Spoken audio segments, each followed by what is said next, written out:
Simulan. Okay.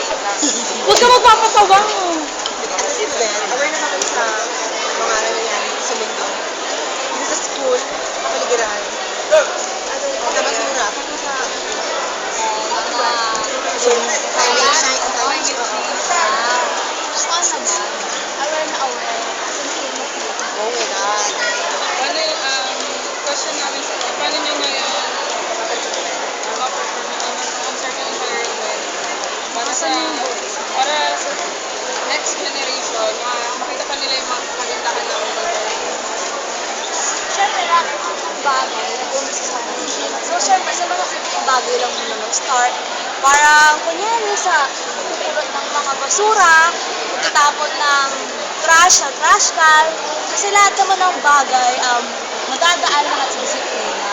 As long as you're disciplined, maayos lahat ng bagay na magagawa natin.